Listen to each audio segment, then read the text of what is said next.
কেমন লাগছে একটু জানাবে কমেন্ট করে।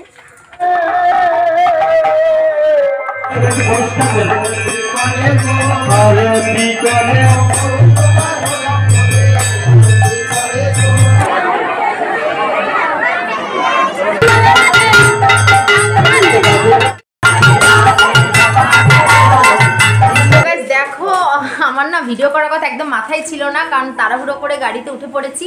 তো বাসে উঠে তারপর চলে আসলাম, আর এই দেখো আসার সময় পেঁয়াজি টেয়াজি নিয়ে আসলাম। খাওয়ার শেষ মুহূর্তে তোমাদের সামনে আসলাম, আমার একদম ভিডিও করার কথা মনে ছিল। ওই যে তপুর কাছে অল্প একটু পড়ে রয়েছে। এই দেখো মুড়ি টুড়ি সব খেলাম, এবার চা খাবো। এসে আমি আর জামা চেঞ্জ করিনি, যে গরম গরম আগে পেঁয়াজি খেয়ে নিচ্ছিলাম। আর জানা এখন আবার ওরা চিপস খাবে। তো এই দেখো। তো তপু কেমন আছিস? ভালো। তো তপুরটা আছে বলে তোমরা দেখতে পাচ্ছ, নাহলে পেতে না, আমাদের অলরেডি পেটে চলে গেছে। তো এই খাওয়া হলো, এখন চা খাওয়া, মা আগে চা করে রেখেছে। আর মেন কারণ হচ্ছে আসার, আমাদের এখানে গোপাল প্রভুর বাড়ি, মানে আমার সম্পর্কে কাকা হয় তাদের বাড়ি, যে দামোদর মাসে যে এক নাম দাঁড়াবা চিৎকার করে না, দামোদর মাসে যে নগর কীর্তন হয়, সেই নগর কীর্তন উপলক্ষে অনুষ্ঠান, ঠিক আছে, কীর্তন। তো সেই উপলক্ষে আমার আসা, এমনিও আসতাম, তো আজকে এক্স্যাক্টলি এজন্যই আসা। তো আস্তে আস্তে একটু লেটও হয়ে গেল, খুব তাড়াহুড়ো মানে মধ্যে ছিলাম, তার জন্য আসলে ভিডিও করতে পারিনি। আর ওই দেখো মা রেডিও হয়ে গেছে, মা ছিল ওখানেই, ঘরে এসে সন্ধে টন্ধে দিল, মার গলা বসে গেছে, ভোরবেলা নগর কীর্তন করে তো। এরকম মা ফ্লাক্সে চাটা রেখেছে, এবার চা খাবো। চলো একটু পরে আবার তো গাইস, ভিডিওটা তো স্টার্ট করে দিয়েছি, কিন্তু তোমাদের সঙ্গে ইন্ট্রোটাই দেওয়া হয়নি। তো কেমন আছে সবাই? আশা করছি সবাই ভালো আছে, সুস্থ আছো। আমি লতা। তো নতুন একটা ভিডিও নিয়ে আমি চলে এসেছি তোমাদের সামনে। তো বন্ধুরা, আমাদের কিন্তু ঘোরাঘুরি ব্লগটা গতকালকে তোমরা দেখে ফেলেছো, আশা করছি সব ব্লগ আপলোড করে ফেলেছি। আর আজকে একটি অন্যরকম ব্লগ, নতুন ব্লগ, কারণ আমরা বেড়াতে গেছিলাম পুরুলিয়া, ওখান থেকে এসে দুদিন পরে আমি আবার এসেছি বাবার বাড়িতে। দেখো যা যা আমরা নিয়ে এসেছিলাম তাই নিয়ে এসেছি, মানে বাবার বাড়িতে যা যা দেবো তাই নিয়ে আসলাম। তো তোমরা দেখলে যে অনেক কিছু আমরা কিনেছি গিফট দেওয়ার জন্য, তো এগুলো ডিসাইড করেছি বাবার বাড়ির জন্য, তার জন্য এগুলো নিয়ে আসলাম। আর তপুর ছেলের জন্য কিছু এনেছি, তো তাই সব কিছু ওদের দেখাচ্ছিলাম, একটা একটা করে বার করছিলাম। তো চলো, আশা করছি আজকের ব্লগটি তোমাদের অনেক ভালো লাগবে, কেউ ব্লগটি মিস করো না, পুরো ব্লগটি কন্টিনিউ দেখো। তো দেখো খানিকক্ষণ বাড়িতে রেস্ট নিয়ে চা মুড়ি, তারপরে আমি আবার পকোড়া নিয়ে এসেছিলাম, সব কিছু খাওয়া দাওয়া করে টোরে তারপরে একটু রেস্ট নিয়ে চেঞ্জ করে দেন আসলাম আসরে। তো এখানকার ব্যাপার হচ্ছে প্রত্যেক বছর এখানে কীর্তন হয়, যেটা আমার বাবাও এখানকার খুব ভালো একজন সদস্য ছিলেন, সবার কাছের মানুষ ছিলেন।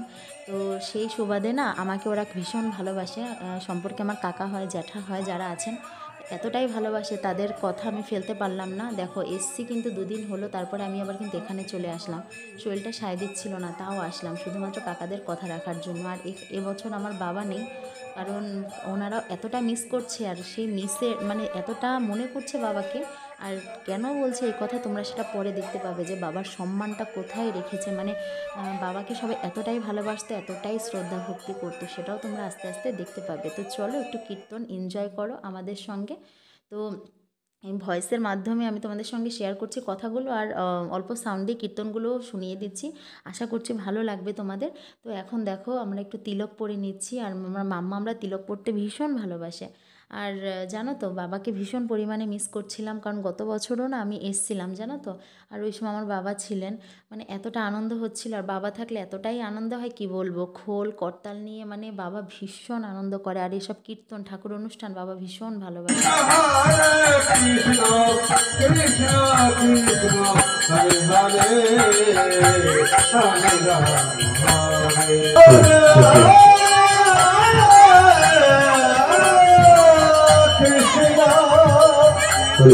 তো এখানে দেখো তপুর যেহেতু এখানেই বিয়ে হয়েছে, আমাদের বাড়ির পেছনেই ওর শ্বশুর বাড়ি, তো আমরা একসঙ্গে এখানে আসলে একসঙ্গেই যাই। আর ওই দেখো আমার মায়ের পেছনে আমার মেজো কাকি, আর ওই আমার মা সামনে চাদর গায়ে দেয়া, আর মেজো কাকির ওই পাশে দেখবে মেজো কাকির মা, মানে আমার সম্পর্কে দিদুন হয়, সবাই এসছে জানো তো, সবার সঙ্গে দেখা হলো, ভীষণ ভালো লাগছে। আর এখন এসছি আমরা প্রসাদ নিতে, এখন কিন্তু রাত প্রায় 9:30 বাজে, খানিকক্ষণ কীর্তন শুনে তারপর প্রসাদ নিতে আসলাম, কারণ মেয়েদেরও খিদে পেয়ে গেছিলো। আর প্রসাদ জানো এতটা অমৃত হয় কি বলবো, ডাল ভাত আর আলু সোয়াবিনের পনিরের তরকারি ছিল, এতটা টেস্টি ছিল, মানে ঘরে আমরা ডাল ভাত করলেও যেন এত ভাত খেতে পারি না। সত্যি প্রসাদ মানেই অমৃত, খুবই টেস্টি ছিল। আর ঠান্ডা তো পড়েই গেছে বুঝতে পারছো। তো এর মধ্যে গরম গরম ভাত, দেখতে পাচ্ছ যে ধোয়া উঠছে খাবার থেকে, গরম গরম ভাতটা জাস্ট অসাধারণ ছিল। গাইজ দেখো এই জাস্ট আসলাম, আর এখন কিন্তু বাজে 10টা 15, তাড়াতাড়ি চলে এসেছি। মা এখনও আসেনি, সবাই আছে এখনও ওখানেই, কিন্তু আমরা চলে এসেছি কারণ মেয়েদের ঘুম পেয়ে গেছিলো আর সত্যি একটু টায়ার্ড হয়ে রয়েছি তার জন্য। তো এখন চেঞ্জ করব, তো এখন শুয়ে পড়বো। তো এখনকার মতো টাটা, গুড নাইট, কালকে আসছি। তো চলো এখন শুয়ে পড়বো। তো আপাতত গুড নাইট, কালকে সকাল সকাল আবার দেখা হচ্ছে, টাটা। Good morning guys. তো দেখো ঘুম থেকে উঠেছি 8টার সময়, 8টার একটু পরপর উঠেছি, উঠে ফ্রেশ হয়ে নিয়েছি। তো এখন আমরা খাবো চা। তো প্লেন র চা আর বিস্কিট নিয়ে বসে পড়েছি, এই দেখো। আর এখানে দেখো আমরা সবাই, তবুও সকাল সকাল চলে এসছে আমাদের সঙ্গে চাতে, চা খাওয়ার জন্য, জয়েন করার জন্য। আর মেয়ের এখনো ঘুম হচ্ছে, দেখো দরজা চাপিয়ে রেখেছি। আমরা চা খাবো, চলো চা বিস্কিটটা খেয়ে নিই, ঠান্ডা হয়ে যাচ্ছে।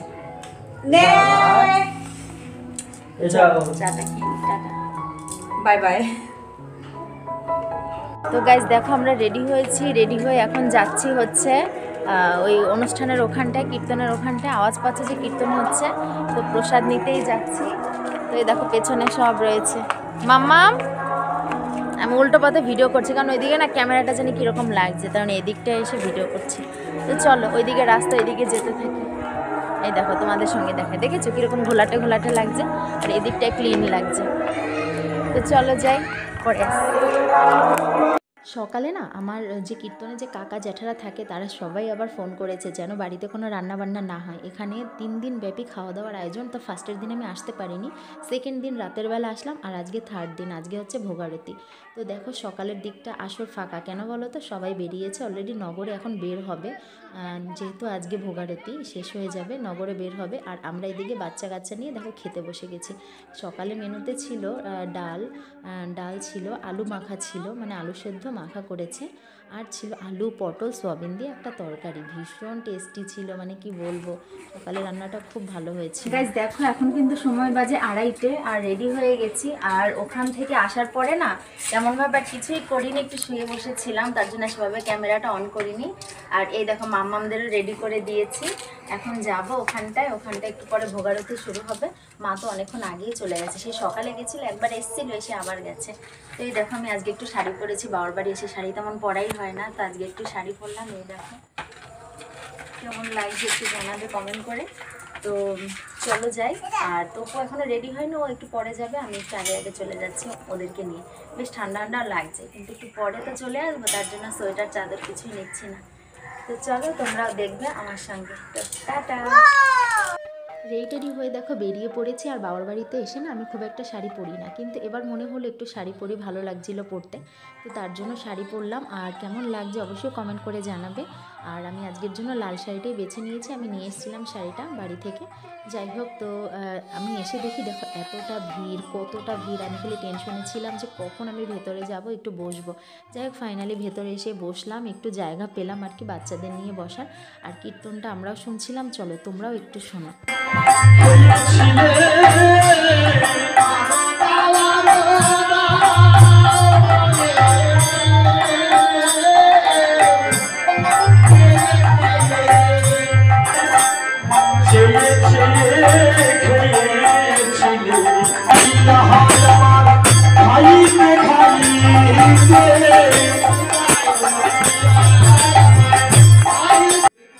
ভোগারতি প্রায় শেষ মুহূর্তে, এখানে দেখো আরতি হচ্ছে। আর তোমরা দেখতে পাবে যে আরতিটা এত সুন্দর হয়, আর এত লোকজন, যেন জায়গা দেওয়া যায় না, এত লোকজন, রাস্তা পুরো ব্লক হয়ে গেছে, সরু রাস্তাটা।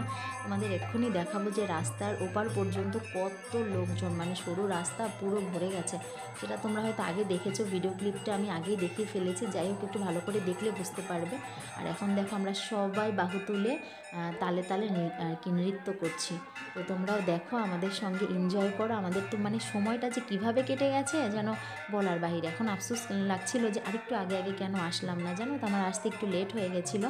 আসলে রেডি হতে, মেয়েদের রেডি করাতে একটু টাইম লেগে গেল। যাই হোক, তো চলো, আমরা তো নাচানাচি করছিলাম, আরতিতে নৃত্য করছি, তোমরাও একটু আমাদের সঙ্গে দেখো, এনজয় করো। আশা করছি তোমাদের ভালো লাগবে, আর যারা আমার মতো কীর্তন ভালোবাসো তাদের তো ভালোই লাগবে।